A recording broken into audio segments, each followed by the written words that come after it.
Hi friends, welcome back to Lakshmi locks Kannada. ನೋಡಿ, ಬೆಳಗ್ಗೆನೇ ಎದ್ದು ಇವತ್ತು ರಂಗೋಲಿ ಬಿಟ್ಕೊಂಡಿದ್ದೀನಿ. ಹೇಗಿತ್ತು ಅಂತ ಕಮೆಂಟ್ ಮಾಡಿ. ಹಾಗೆ ನನ್ನ ಫ್ರೆಂಡ್ ಬಂದಿಲ್ಲ ನಮ್ಮ ಮನೆಗೆ, ಸೊ ಹಾಗೆ ಅವಳನ್ನ ಬಸ್ ಸ್ಟ್ಯಾಂಡ್ ಬಿಟ್ಬಿಟ್ಟು ಬಂದೆ. ಆಮೇಲೆ ನನ್ನ ತಮ್ಮಗೆ ಲಂಚ್ ಬಾಕ್ಸ್ ಕೊಡಬೇಕಾಗಿತ್ತಲ್ಲ, ಸೊ ಹಾಗೆ ಅವ್ನ ಸ್ಕೂಲ್ ಹತ್ರ ಹೋಗಿದ್ದೀನಿ. ನೋಡಿ, ಇವತ್ತು ಕನ್ನಡ ರಾಜ್ಯೋತ್ಸವ ಆದ್ದರಿಂದ ಹೇಗೆಲ್ಲ ಡೆಕೋರೇಷನ್ ಮಾಡಿದ್ದಾರೆ ಸೆಲೆಬ್ರೇಟ್ ಮಾಡೋದಕ್ಕೆ.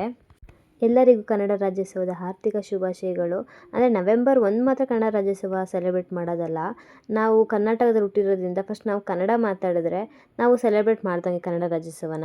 ಅಂದರೆ ಫಸ್ಟ್ ಕನ್ನಡ ಉಳಿಸಿ ಕನ್ನಡ ಬೆಳೆಸಿ ಅಂತ ಕೇಳ್ಕೊತೀನಿ. ಅಂದರೆ ನಮ್ಮ ಕರ್ನಾಟಕದಲ್ಲಿ ಕನ್ನಡದವ್ರಿಗಿಂತ ಬೇರೆ ಭಾಷೆ ಜಾಸ್ತಿ ಆದ್ದರಿಂದ ನಾವು ಫಸ್ಟ್ ಕನ್ನಡ ಮಾತಾಡಿದ್ರೆ ಅವರು ಕೂಡ ಕಲಿತಾರೆ ಅನ್ನೋದೊಂದು ಕಾನ್ಫಿಡೆನ್ಸ್ ನನಗೆ ಅನ್ನಿಸ್ತು ಹೇಳಬೇಕು ಅಂತ, ಅದಕ್ಕೆ ಹೇಳಿದೆ. ಹಾಗೆ ಇವತ್ತು ನಮ್ಮ ಮನೇಲಿ ಶನಿವಾರ ವಾರ ಆದ್ದರಿಂದ ನಾನು ಎಲ್ಲ ಮನೆಯೆಲ್ಲ ಕ್ಲೀನ್ ಮಾಡ್ಕೊಬಂದು ಫ್ರೆಶ್ ಅಪ್ ಆಗಿ ನೋಡಿ ಇವಾಗ ಸ್ಯಾರಿ ಉಟ್ಕೊಂಡಿದ್ದೀನಿ. ಅಂದರೆ ನನಗೆ ಸ್ಯಾರಿ ಉಡೋದಂದರೆ ತುಂಬ ಇಷ್ಟ, ಹಾಗೆ ಸ್ಯಾರಿ ಉಟ್ಕೊಂಡಿದ್ದೀನಿ. ಈಗ ನೋಡಿ ನಾನು ವಾರ ಮಾಡ್ಕೊತಾ ಇದ್ದೀನಿ. ಇವತ್ತು ಶನಿವಾರ ಆದ್ದರಿಂದ ಯಾರಿಗೆಲ್ಲ ಸಂಜೆ ಹೊತ್ತು ವಾರ ಮಾಡೋದು ತುಂಬ ಇಷ್ಟ ಆಗುತ್ತೆ, ನಾನು ಕೂಡ ಸಂಜೆ ಮಾಡೋಕ್ಕೆ ಜಾಸ್ತಿ ಇಷ್ಟಪಡ್ತೀನಿ. ಹಾಗೆ ಯಾರಿಗೆಲ್ಲ ಸ್ಯಾರಿ ಉಟ್ಕೊಳ್ಳೋಕ್ಕೆ ತುಂಬ ಇಷ್ಟಪಡ್ತೀರಿ ಹೆಣ್ಮಕ್ಳು ನನಗೆ ಕಮೆಂಟ್ ಮಾಡಿ.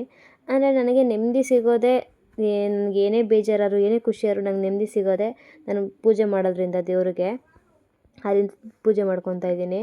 ಯಾರೆಲ್ಲ ನನ್ನ ಚಾನಲ್ನ ಹೊಸ್ದಾಗಿ ನೋಡ್ತಾ ಇದ್ದೀರಾ ಪ್ಲೀಸ್ ಲೈಕ್ ಮಾಡಿ, ಶೇರ್ ಮಾಡಿ, ಕಮೆಂಟ್ ಮಾಡಿ. ನನ್ನ ವೀಡಿಯೋಸ್ ಯಾರಿಗೆಲ್ಲ ಇಷ್ಟ ಆದ್ರೂ. ಹಾಗೆ ನಂದು ಒಂದು ಹೊಸ ಚಾನಲ್ ಇದೆ ಅಂದರೆ ಯೂಟ್ಯೂಬಲ್ಲಿ. ನಂದು ಪ್ರೊಫೈಲ್ ಚೆಕ್ ಮಾಡಿದ್ರೆ ಸಿಗುತ್ತೆ ನಿಮ್ಗೆ ಬಯೋನಲ್ಲಿ. Thank you for watching. Love you all.